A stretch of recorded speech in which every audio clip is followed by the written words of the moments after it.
Hello, I'm Graham Taylor and this is Potted History.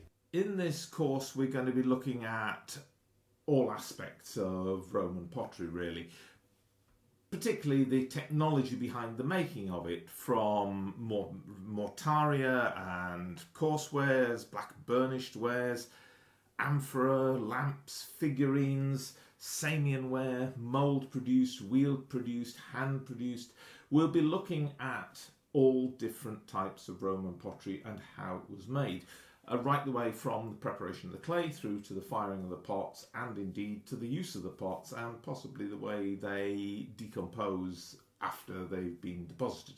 So really just trying to get to grips with the nitty-gritty of how these pots were made, used and disposed of. When I look at excavated sherds, bits of pottery from archaeological digs, what I see is not simply a broken piece of pot. I can see the process. I often describe this as sort of having a conversation with the original maker, because in every one of these sherds there is information about the manner of its manufacture, the way it was worked, the way it was handled. And I'm well aware that bits of broken pots on the shelves of museums can seem remarkably boring. And I watch kids and I watch adults in museums walking past the shelves that have the pottery on and looking for some slightly more shiny things, possibly. But for me, this is treasure. I've spent hours sometimes with a single pot in a museum or in a museum storeroom, just analysing the way the finger marks of the potter are on the surface of it. And that's what I want to give you. I want to share that understanding of the pottery with you. Because often I think pots, certainly pottery from excavations, is often heaped into bags or discarded without what I would consider to be possibly a proper analysis of it and properly looking at that pottery. So I'm going to start in this series on Roman pottery by talking about production methods. Because the Romans bring to Britain a whole array of new pottery making techniques. It would be unfair to say that all pottery prior to the Roman arrival in Britain was entirely handmade, pinch pots, etc. But the majority was, and that wasn't was often imported. There was some production of wheel-made pottery along probably the south coast of Britain in the 1st century BC, but very, very little, and it didn't sort of spread very far inland. So the production methods that the Romans bring are new. They are industrial making methods, if you like. So when I'm talking about the making of this pottery, I'm not just going to be taking sherds and waving them at you and talking to you about those, or indeed showing you replicas that I've made. I will be showing you the processes by which they were made. And with the Romans, as I say, that is quite wide and varied. The potter's wheel is obviously the thing that we sort of know that the Romans brought to Britain. I'd say most pottery before that would have been hand-built, and I'm very careful to use the term hand-built. I don't like the term coil-built or coiled, partly because it conjures up that thing that we were all taught at primary school of putting little sausages of clay on top of one another and then scraping the whole lot together, letting them dry, possibly firing them, but then watching the whole thing fall apart because it wasn't joined together particularly well. And I will talk an awful lot more about hand building techniques in my other course on prehistoric pottery, but suffice it to say, I'm very careful about how I use the terminology. But the potter's wheel comes with the Romans. They didn't invent the potter's wheel. The potter's wheel had been around for thousands of years before the Romans got to Britain. Invented in Mesopotamia, probably at the beginning of the 3rd millennium BC or just into the 4th millennium BC. And it was a product, if you like, of urbanization. It's a product of a need for mass production. It's a fast way of producing pots, and in a way that's probably the reason why we didn't get it in Britain, because we simply didn't have the urban centres that were big enough to warrant somebody spending 2 or 3 years learning to use a potter's wheel, only to open up their production on their first day, knock out 100 cooking pots, and then realise they only have 40 or 50 people in their settlement. It really economically wouldn't have been particularly viable. So the Romans come. They bring cities, if you like. I know there were some larger settlements before that, but basically they bring the concept of city living in the way we sort of understand it now.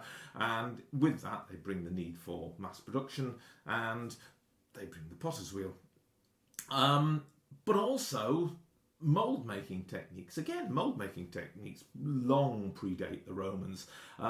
What you do see a lot of in the Roman world mould made are lamps, but of course deity figurines, votive offerings and things like that, and Samian ware itself. So a lot of the Samian ware that you see, particularly things like Dragendorf bowls and things, are mould made on a wheel. What we would call a jigger and jolly technique in modern terms. In other words, it's a spinning mould on a wheel into which the clay is pressed.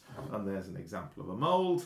And what we've got here are the punches that go to make that mould. So again, a quite long-winded process. Lamps, moulds for lamp making. We'll be looking at those techniques. There is some handmade pottery still in the Roman world, but not in any large quantity. The Romans are very much about mass production. If you look back to ancient Greece, where pottery was viewed as a fine art form, if you like, it's a very different ballgame. Some of those pots, you look around the great museums, the Ashmolean, the British Museum, the museums abroad, what you see Greek pots, some of which will have taken days, if not weeks, to make. They are so elaborate, so elaborately made, so elaborately decorated. They are art pieces.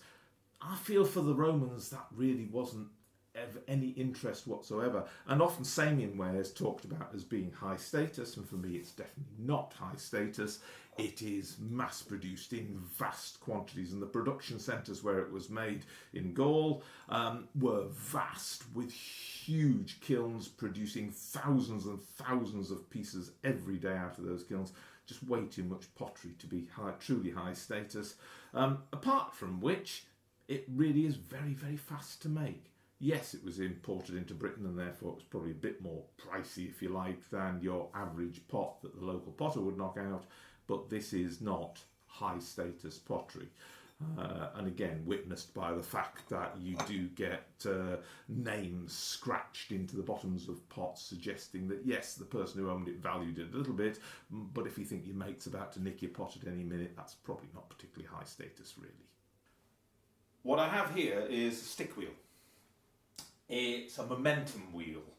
Stick wheel because that's how it's turned, use of a stick. Momentum wheel because I won't be powering it while I'm actually doing the throwing. I bring it up to speed, I throw on it, and as it slows, I then pick up the stick and bring it up to speed again. So it's a wheel that really would suit a fairly low-level potter. But it is a fast wheel. It's much faster than you can get a kick wheel to go. A kick wheel at which you would sit and kick around, and we'll look at later, relatively slow because you've got a limited speed at which you can kick it round. with a stick wheel, you can really get this wheel flying round. And you'll see that it's making use of an old cartwheel. Now, this is sort of based on bits of evidence. The Pentascufia tiles, which show potters at their work, working on potter's wheels. The profile of this wheel is very much like you see in those tiles, and you see the potters with sticks in hand. The murals from Pompeii, which have potters working at wheels with a stick standing to the side. Not entirely exactly like that. It's a higher wheel in the case of the Pompeian ones, but the same principle basically. They're using a stick to power it. And then we have other bits of evidence coming to much later, of course, where you get 13th and 14th century Bibles, where I think it's Jeremiah in the House of the Potters is illustrated with potters, medieval potters, using stick wheels, often the cartwheel as the power. And the whole principle of this cartwheel is that it's got weight to it. It's got weight that's going to keep the wheel spinning, give me the momentum. Mine's mounted onto a wooden frame at the bottom here. Now, potters in Roman times or medieval times or going back to the Greeks may well have had portable wheels which were mounted into frames. But I think most workshops you would have found that the shaft was mounted into the ground. And that's how this works. It's got a static metal shaft mounted vertically in the middle here, which ends around about halfway through the wheel head. In there is a pin inside a hole, and the shaft has a cup in the top of it, and the two meet together, and that's the pivot. At the bottom, to stabilise it, is a very thick piece of leather which has a hole drilled through it, exactly the same size as the shaft, keeps the whole thing stable. And of course, being a Roman wheel, it's lubricated with olive oil, although tallow or grease or any kind of lubricant would do the job there. So, the way it works, you spin it with a stick. Now, I'm right-handed, so I'm spinning the wheel anti-clockwise, but as you can see, I can get quite a speed on that. Now, lump of clay, some water, and I can start to centre straight away. And it's a very fast process to get centred, but it does put a lot of torque on the clay and on the wheel itself, so slows it down quite quickly. But, get it up to speed again, and as you can see, I can do quite a lot of work in the time it takes that wheel to slow down. Now, I've got it to a point at which I'm going to be putting less pressure on the clay each time. That's because the wall is now thinner, so I'm not having to squeeze the clay so hard in order to move it. But here I am lifting the clay up, and Roman pots in general are quite thin-walled. So what I'm aiming for here is a thin-walled pot. You can see things move quite quickly. There we go. Lift the clay up. And of course, once I've got it lifted up there, I can start to give it some shape. So I'm just going to give that a little bit more speed. And then use what I'd call a rib, a piece of wood, and that allows me to smooth out the outside of pots. Now, we've looked at rilling on Roman pottery. The grooves left by the potter's fingers, often seen on the inside of the pots, not so often in the case of Roman pots seen on the outside of the pots. That's because Roman potters tended to smooth them off towards the end of the throwing process. And in doing that, you end up with a much neater pot. And in fact, I do think that, as a general rule, Roman potters tend to finish pots to a higher degree than is strictly necessary for practicality. I think suggesting probably that there was a fair bit of competition between Roman potters, meaning that if you finished your pots better than the guy down the road, you probably stood a better chance of selling them. So, a very quick process, making a simple cooking pot. And of course, because I can do it quickly, I need to be able to take that off the wheel quite quickly. So I put the brakes on, a gentle lift, so I'm just touching the sides of the pots there. That'll go down there. Next piece of clay on, and off we go. And of course that's what it is. It's a mass production tool. This wheel, if I was to stand at it all day and I had somebody bringing me clay and taking away the pots, I could probably quite happily knock out 100 cooking pots ready for working tomorrow. Now of course that is the thing. The pots I'm making here are effectively little black burnished cooking pots, so every one I make is going to need to be trimmed and burnished and finished and dried and fired. As a consequence, I would need a room in which to dry them. I'd need racking or some sort of shelving on which to put them to dry them. I'd need boards to stand them all on. And I'd need the time to be able to work them all. And of course, ultimately, I need a kiln big enough to accommodate them and sufficient fuel to fire that kiln. All of these things demand finance. They demand some sort of infrastructure. So, I've said before that I think one of the reasons that the potter's wheel doesn't come to Britain before the Romans is it's just too fast. It's too industrialised. It's too much mass production. Because if you do live in a small settlement, there's absolutely no point in bashing out hundreds of cooking pots that you then have got nothing to do with. So I do think that the idea that we were behind in Britain here by not having the potter's wheel is a slight misconception. What it is it's an economic decision, if you like, or an economic situation. There's no point in spending 2 or 3 years learning to use one of these things, building it, having it hanging around, if all you're going to want to do is make 2 or 3 pots every few weeks to supply your own household needs. It wouldn't be, it wouldn't be a viable option.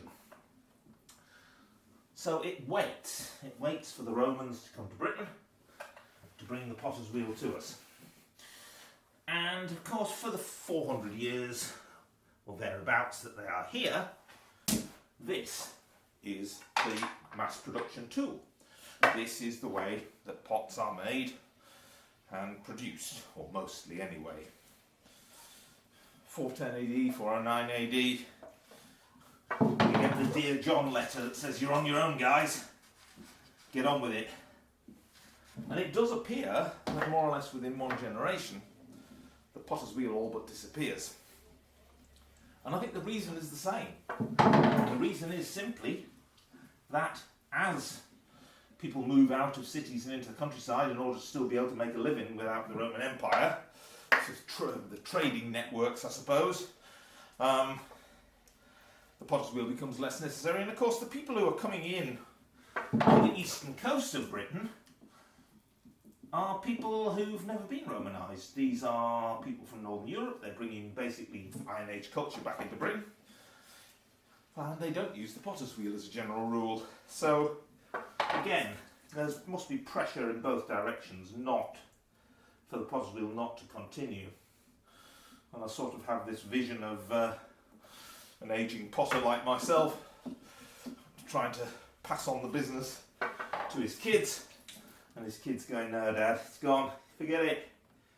I'm going to do something else. I'm going to be a blacksmith. I'm going to be a jewellery maker. That's where business is. Not in pottery. Anyway, as you can see, in the time I've been talking, I've made several pots. Now, you'll notice that I'm standing at this potter's wheel. And the images that you will see of Indian potters, etc., working the wheel, they'll be sitting cross-legged at the wheel. My legs won't do that, and there are images of Roman potters sitting at stick wheels as well. I find standing above the wheel a faster production method, but yes, if I was doing it for a whole day, I might well start to feel it in my back. When you get to larger pots, amphora and the like, you would need a rather more stable wheel. This is fine, but as you'll notice, it does have little wobbles and things to it, which is fine for what I'm doing here. And in fact, it sort of gyroscopically, if you like, finds its level, finds its balance. But yes, if I'm going to make bigger pots, I would need a stronger wheel. I would also reach a stage at which, of course, I couldn't get the stick around the pot anymore, because I've got too big a pot, and this one over on the side here that you can see would be a case in point, too tall, too wide, so I would need an assistant at that stage to spin the wheel around, and that would probably be a young person who would sit there and spin it. But other than that, there's no point in having a second person spin this wheel. It would be a waste of time. You'll have seen from the video that it only takes me a few seconds to spin it up to speed, and then I spend some time throwing, and then I have to. What I would have is I would have a second person standing most of the time doing nothing. If I've got another person that can be doing a job for me in the pottery, I'm going to have them doing the hard stuff. Digging and preparing clay, cutting and preparing firewood, getting the kiln ready for firing, all the hard jobs. I'm going to do the skilled ones. Slightly different type of potter's wheel. This one's got a stone flywheel. It is loosely based on the Stibington wheel. It's got a lot more weight to it than, of course, the old cart wheel. But recycled quernstones, recycled millstones would have been perfect for the job, and I suspect that's exactly what the Stibington wheel is. So, with this one, I can get it up to speed, and this time I can give it a fair bit of speed, and the weight of the wheel is going to keep that going for quite a while. So it gives me plenty of time, really, to get in there and start to centre and start to form a pot. The challenge with this one is finding the hole again while it's spinning round. Not something that's very easy to do if you maybe had a heavy night the night before. So you have to be careful with that. Here we go. And throwing. And as you can see, got a lot of momentum there. It keeps me going for quite a while. Find that hole again. Haven't used this wheel for a little while, and it's something that just takes a bit of getting back into, is finding the notch for the stick. But it is quite a nice wheel to work on. I don't know if you can see what I'm throwing here, but I'm throwing a hunt cup form, quite thinly thrown. And of course, what I'm going to do now is shape it and smooth it at the same time, in the way that Roman potters would, because smooth exteriors seem to be the preferred option. And certainly if you're going to decorate them, as I will the hunt cup, that's what I want to do. And this time, because I want to retain a good evenness on the outside there, I'm just going to take some water out the bottom. I've left in there, cut with a cord, and what I can do now is lift with my fingers. There we go, and we're going to put that over there, ready to decorate later.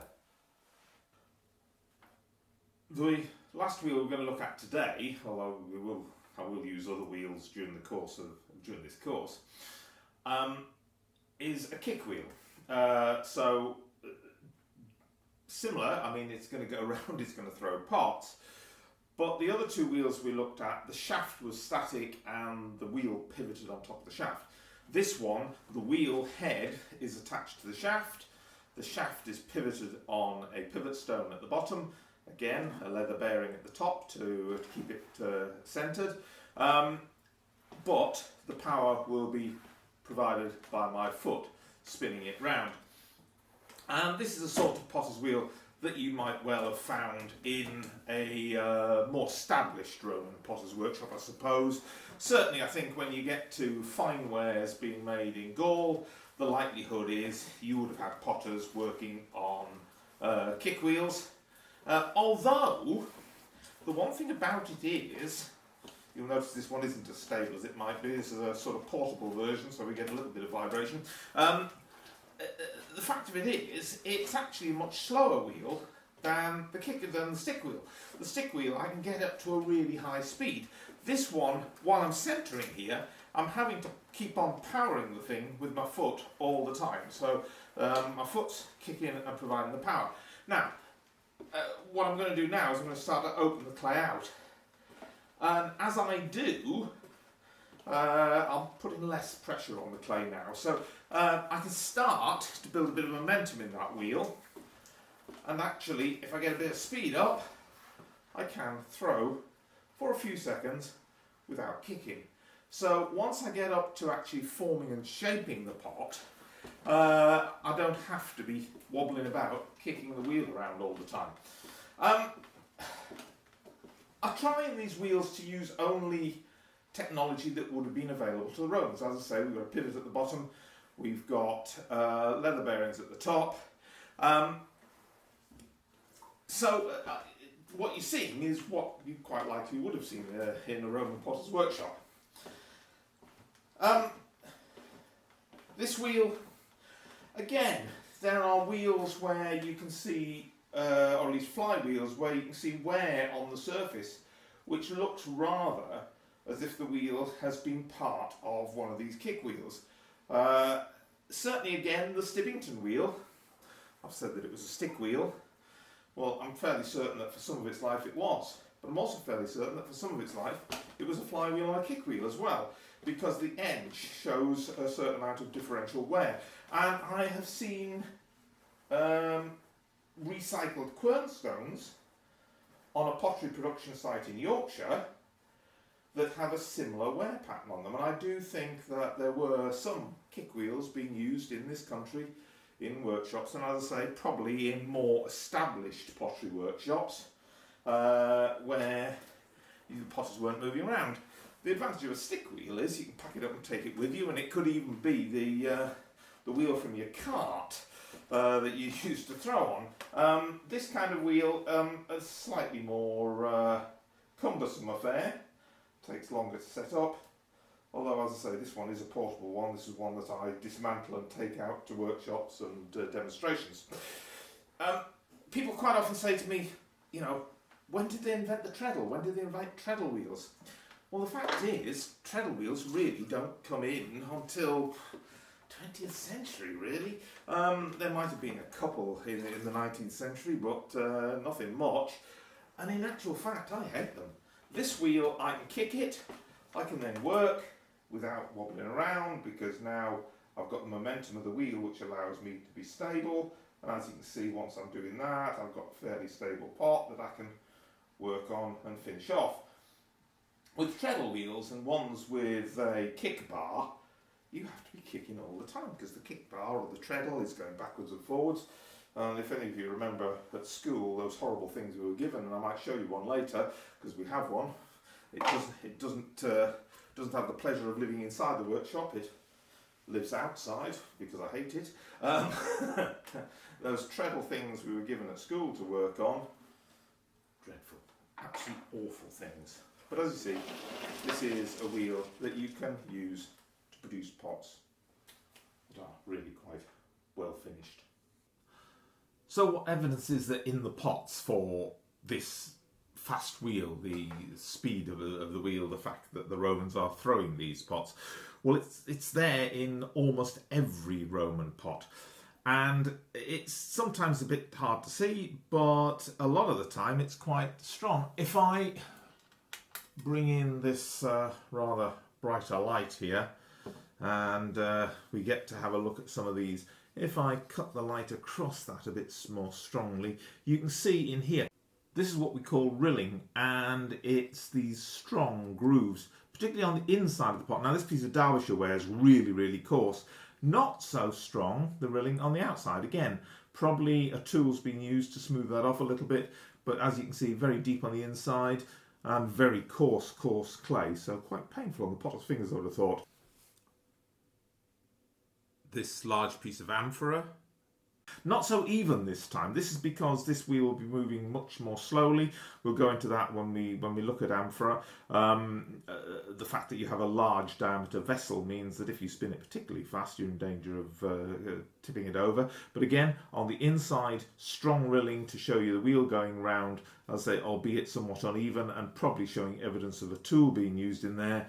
On the outside, quite smooth, so it's been smoothed out on the outside.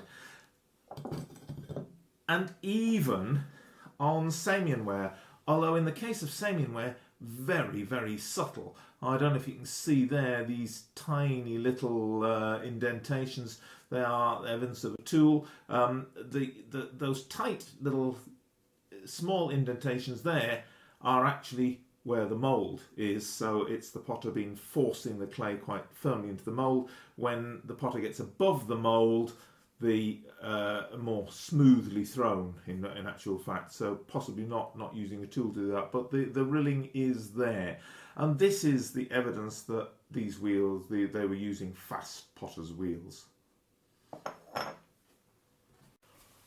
While I do think that both types of potter's wheel would have been in use throughout the Roman world, I think that the stick wheel would have been the wheel of preference for most potters.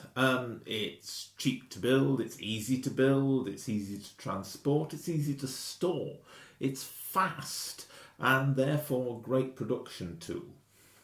In its simplest form, a stick wheel consists of nothing more than a circular stone with a single central indentation on the underside that pivots on a single point. In the case of this wheel, operated by Master Junjli of Varanasi in India, and seen here in a still from a video by Thomas Bernish on YouTube, the pivot is of hardwood. It's a very common choice throughout the East. There are only two contemporaneous images that I know of showing Roman potters at work, and these come from Pompeii. In both cases, they show stick wheels, and the one shown in this fresco is almost identical to the one on this postcard from Calcutta, which dates from the 1920s. Here in Britain, evidence for Roman potters' wheels is sparse and at best conjectural. There is a find from the North Field at Vindolanda, an area known to have had industrial use and the location of a Roman tile kiln. It's a circular block of wood that, judging from the joints cut into the underside of it, the apparent central fixing with nails, combined with the context of the find, suggests to me that it may have been a potter's wheel head. I'll be attempting a reconstruction of this wheel at a later date, watch this space. I said that the stone wheel I was using was loosely based on the Stibbington wheel, which is a stone flywheel, possibly a recycled quern or corn grinding stone, excavated along with two kilns and a workshop building from a Roman pottery production site at Stibbington in Cambridgeshire. It's briefly discussed in the late Vivian Swan's wonderful book, The Pottery Kilns of Roman Britain, published in 1984, and at some length in the excavation of a 4th century Roman pottery production unit at Stibbington by Dr. Stephen Upex, published in 2008 in the Archaeological Journal. And both note that it could have been used as both a kick wheel and a stick wheel. The wear pattern on the upper surface is suggestive of that caused by the scuffing action of a foot used to power it, but the cup-shaped depressions close to the outer edge look very like the stick sockets of a stick wheel. I said mine was loosely based because I made my wheel before I'd actually managed to see full details of the original. So my version's based on a recycled topstone from a large quern, and therefore the central hole is rather smaller than that in the original. Vivian Swan said that the size of this hole suggested that the original had been custom made as a flywheel rather than being a recycled quern, and I must say I'm inclined to agree with her. My wheel has only 2 opposing stick holes, whereas I would interpret the original as having 3, There are other holes in the original, but these may have been drilled for balance or possibly do stem from a prior use as a quern. One thing that I would present as evidence for the stick wheel interpretation is that the stick holes on my wheel have started to wear from their original round form and have become elliptical, with their long axes at about 120 degrees to the radius, just as the holes in the original have done. This seems to be because the stick catches the rim of the holes at this point as it's withdrawn from the spinning wheel and at approximately the 2 o'clock position, which is pretty much the best position with which to withdraw the stick before the stick is in danger of hitting the pot. Throughout this series you'll see me using all 3 of these wheels along with other ones and even electric wheels from time to time.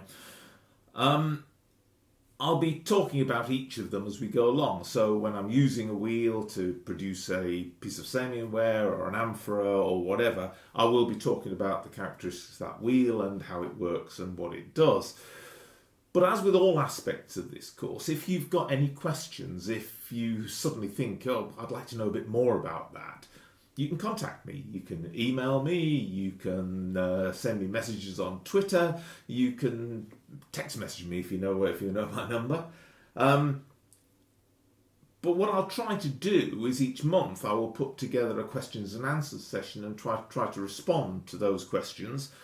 And I'll also from time to time try to have some live sessions where we get together, possibly on Zoom, and discuss these things. So I'm there. I'm going to try and give you as much information as possible and answer as many of your questions as possible.